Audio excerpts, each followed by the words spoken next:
अस्सलामुअलैकुम। एक नए दिन नए सेलिब्रिटी के साथ आपकी खिदमत में हाजिर है आपकी होस्ट इकरार। आज हम जिस सेलिब्रिटी से बात करेंगे, मुलाकात करेंगे, उनका ताल्लुक भारत से है। वो एक दिलावेज शायरा ही नहीं, वो एक खूबसूरत गुलकारा भी हैं। आइए इनसे बातचीत का आगाज करते हैं।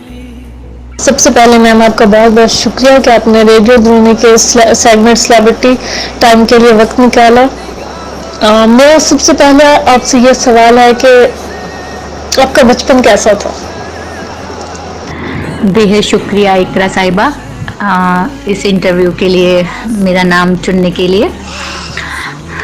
रही मेरे बचपन की बात, तो मेरे बचपन की कोई ऐसी खूबसूरत यादें नहीं हैं। मेरा बचपन बहुत स्ट्रगलिंग रहा है। मैं बहुत छोटी थी, 7 साल की उम्र में मेरी माँ चल बसी और मुझसे मेरे 2 छोटे भाई बहन थे जो ट्विंस थे, जुड़वा थे। तो 7 साल की उम्र में मैं अपने छोटे भाई बहनों की माँ बन गई। उनकी देखभाल करना, एक बचपन जो वो था वो मेरा कहीं खो ही गया। मुझे पता नहीं कि बचपन क्या होता है।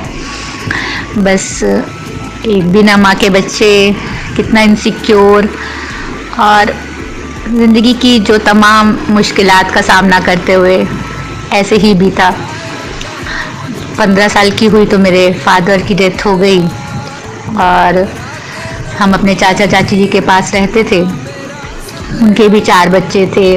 हम भाई बहन, तो हम लोग परिवार में 7 लोग थे, 7 बच्चे थे।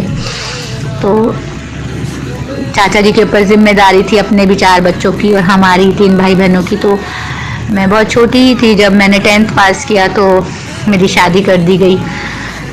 मेरा 16वां बर्थडे मेरे ससुराल में आके हुआ था, तो बहुत कम उम्र में मेरी शादी हो गई। तो ये है मेरे बचपन की कहानी।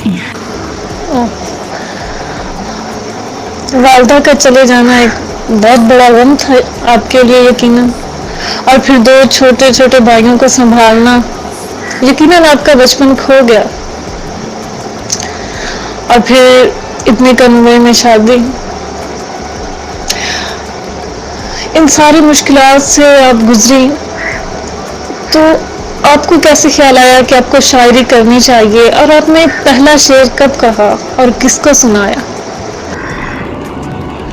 इकरा साहिबा, जब मेरी माँ नहीं रही तो बहुत सारी ऐसी बातें जो मेरे उस कोमल मन में घूमती थी, जो बातें मैं किसी से शेयर नहीं कर सकती थी। एक बच्ची से, जब एक लड़की जब धीरे धीरे बड़ी होती है तो उसके मन में जाने कितने सवाल होते हैं जो सिर्फ उसकी माँ ही उसे समझा सकती है। बहुत सी चीज़ें, तो मेरे मन में कई सवाल उठते थे तो मैं किसी से नहीं शेयर कर पाती थी। तो मैं अपनी माँ को, अपनी किताबों में अपनी माँ से सवाल पूछती थी, उनसे शिकायत करती थी कि तुम हमें छोड़कर क्यों चली गई। और जो भी मेरे अंदर सवाल होते थे मासूम बच्चे के जो मन में होते हैं, तो वो सब बातें मैं अपनी कॉपी में लिखती थी। और ये लिखने की आदत मेरी कब शायरी में बदल गई मुझे खुद नहीं पता। धीरे धीरे वो मेरा लिखने का जो जुनून बढ़ता चला गया और फिर मैं कविताएं कहने लगी, आज़ाद नज़्म कहने लगी। फिर धीरे धीरे जब मैंने शादी हो गई, उसके बाद मेरे बच्चे जब थोड़े बड़े हुए, स्कूल जाने लगे, तो मैं उसको फेसबुक तब आ गया था उस टाइम में, तो मैं फेसबुक पर लिखने लगी। तो कुछ लोगों की नज़र पड़ी तो उन्हें लगा कि मेरे ख्यालात बहुत अच्छे होते हैं, तो उन्होंने कहा कि मैं शायरी सीखूं, उसका रूज सीखूं, उसको प्रॉपर जो उसकी शायरी की ग्रामर होती है वो सीखूं। फिर मैंने धीरे धीरे उसे सीखा। तो कविताएं और नज़्म तो मैं कहती थी, काफ़ी छोटी उम्र से कहने लगी थी। और जो शायरी का जो असली जो मैंने शायरी करनी सीखी, तो वो मैंने सीखी है 2012 में।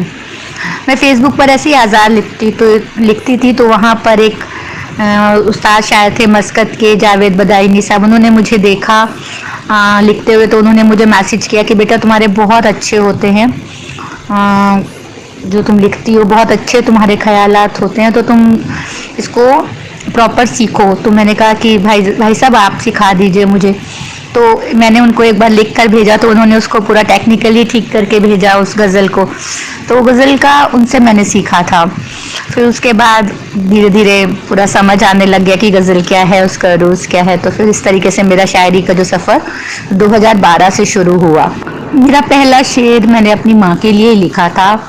वो शेर ये था कि माँ जो तू आज मेरे साथ नहीं, मेरे हिस्से में कायनात नहीं, तेरे आंचल में छुप के सो जाती, मेरी किस्मत में अब वो रात नहीं।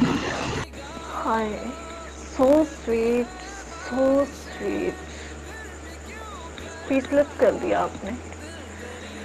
कुछ कुछ समझ नहीं आ रहा मुझे, मैं क्या कहूँ।